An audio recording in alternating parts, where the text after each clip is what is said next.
Do I need that too? No, you're good. I've reached the staff. You'll get the staff in. Oh, okay. Yeah. Sure. Hey Warriors, what's going on? It's Hello, guys. Joe and Professor Eric. And it's Friday, so we're doing a new schedule. And Friday, we're always going to drop a collie or weaponry video. Sick. Monday is striking, which could be JKD, MMA, Western boxing, Muay Thai, French Savate. These are all things that we're certified in and we offer here at the Warriors Academy in Portland.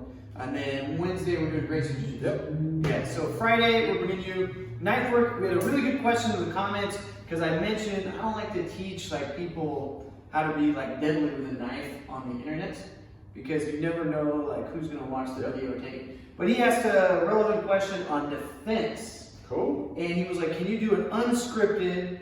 Can you spar with it? And I just want to see what's gonna happen. Yeah. And we'll see what's gonna happen. No, you're really good. So a little bit of background is Eric has no idea what I'm gonna do, but his jiu-jitsu is so good that he can negate a lot of the knife curriculum just with that, and you guys will see that in a minute. But there's basically 4 areas. I had no idea about this, by the way. Yeah. There's 4 areas basically ranges with the knife. And there's maybe you can micronize it and make it more, but let's just break it down real quick. So one would be I'm greater than 10 feet away, and you're safe. So the idea would be you just don't let me approach. Yeah, you never let me have the distance. So here he is safe. I don't have anything. Maybe I could throw it or give either of us a chance to draw some kind of secondary tool.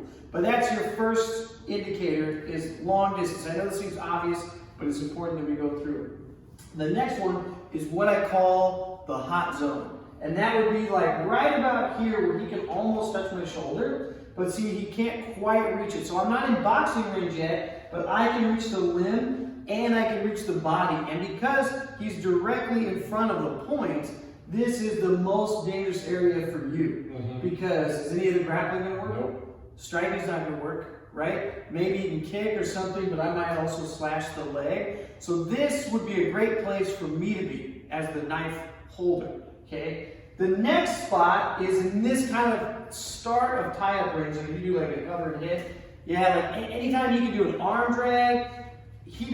Eric doesn't study a ton of Filipino martial arts, but you know the cross tap. So if you cross taps, see that's the distance here. He can defend the knife, but I can still also attack. So I can still go for the neck. When you go to cross tap, I can still go for the arms, I can go for the body. So how come every Filipino martial arts system focuses all their time on the cross tap? Because they don't do clinch work as much? Or frequently? Probably. That's great. I don't know. Yeah. Because they don't do clinch work. And because if you think about it like, let's look at Wing Chun and like wrestling. Right. Like wrestling and Muay Thai in the clinch and Wing Chun and cross tapping. What's it really teaching you to do is occupy those areas where there's a lot of transitions. Like when we pummel, we're not ever going to do sparring like this. But we're going to learn overhooks, underhooks, positions, and we're going to have a reference point to attack.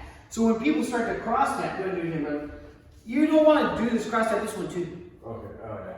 Yeah, when you see us kind of go more like in a live set, he might do one of those, and then he's going to clinch. So if we go here, then you just tie up any way you want. Yeah, once he has this clinch, now I have almost nothing. It's very hard to get the knife point directed on you. Do it again. So the only thing you really have to be worried about here is like sacrificial moves, like I can switch hands. That's something you want to work on. That's very tough to do if grab the thumb and then go this way. Yeah, see now he's eliminating my ability to reach. I can still do one of two things. I can release and go all the way down and try to do something, but that's your best option is to get to that clinch position.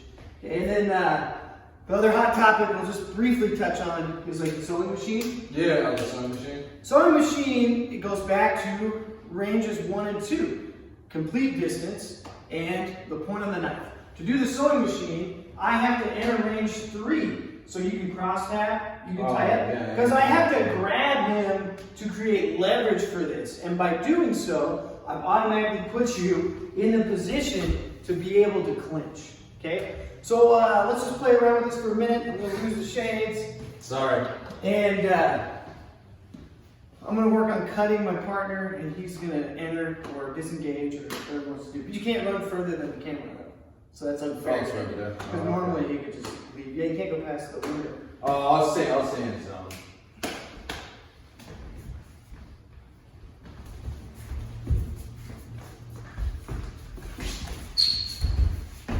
See, once he gets to the clinch, it's tough. It's hard though, it's hard. Yeah, I can only, I just don't want to get to the,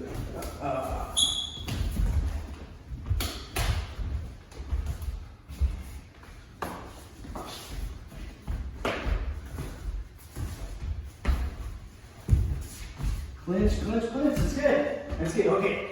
We did this a couple days ago, and but he let me have the clinch first, and that was a hell of a lot easier. yeah, so now let's do one other thing real quick because we've got to move on to our next task here. But now, whenever you're in there, if you feel metal, you have to stop and say, ow.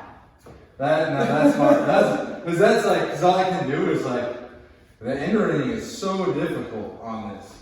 Because then you kind of have to, ouch, that's right. Ouch. So when we add a little realism, It's harder. it's a lot tougher. All right, so here's the key things that you have to do with knife defense work, is targeting makes a difference. So again, we cross tap, now what am I aiming at? Yeah, anything that going around the spot. Yeah, because I'm aiming at your neck, Yep. and I'm aiming at your body. And that's what we're trying to do. Like, if you think of the 5 angles of attack: neck, body, thrust. Most of them have similar 5 angles. It's all to vital targets. But how am I going to get to the vital target? I need to defend the snake. I need to hit the limb. So if I ignore that and I just try to attack your body, it's just easy all day. He's going to tie up with me all the time. And I'm going to lose the advantage that I have with the knife, right?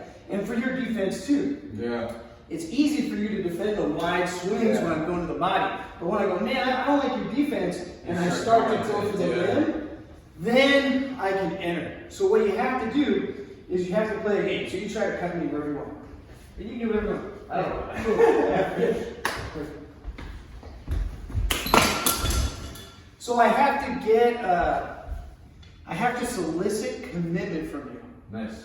So that instead of going to the limb, like what happened is you took a swing, and I withdrew. So now you went to the body, and I was able to enter. So you have to, not confuse, but encourage the person to go for something vital, and it seems counterproductive. Like, well, I'm going to do this killing shot. But it's not a killing shot when I have this range. Then, as you saw both of us do, then that's very, very productive, right? Yeah. So I don't want to be in the hot zone. I don't want him to cut my limb, so I have to alternate between those two. And it's only because I'm stuck somewhere. I must be like on a subway, in the bathroom, my family's behind me, and I'm protecting them. Because honestly, if we're here again, and you just go to swing, I'm gonna be gone. So a really easy drill you can play with people is you go for my neck, and we're just gonna cross tap. Cross, and this is how you train this. Okay, so he's going for my neck, he's going for my neck. Go for my neck, go for my neck. Good. Then anytime you're ready, switch and go for my arms. Yeah. So what I'm going to do is I'm going to withdraw, make myself small, and then you're going to swing for my neck again, and I'm going to pick it back up. Or maybe he takes a couple swings for my arms. Yeah, see, that's it. Because now that there's distance, it's just like we were talking about takedowns. Yeah. When you back up Very similar. and you make the person commit to you, Yeah. so you can shoot them. Yep. It's the same Very thing. similar. If he's just brandishing, and I'm like, hey man, This is all open right there. it's all open. So I want, whoa, hey man, let's go, maybe I can grab something too, but I want to see that commitment of you going for my neck. So that's a really great exercise. You just alternate, he goes for the vital target, and he just switches to my hands, whatever he wants, and then go back to the neck. Yeah, so I have to read which one is he doing. Yay. Alright guys, I hope that was informative. It's a little more conceptual it's a little harder to cover like a sparring game. But you can play it this way. Let us know what you get out of it. Absolutely. And go back and watch some of the drills. I already did segment 1 and 2 for knife defense. Sure. Those are your building blocks. Then you take it, and you play with your buddy, and you get down and slash each other.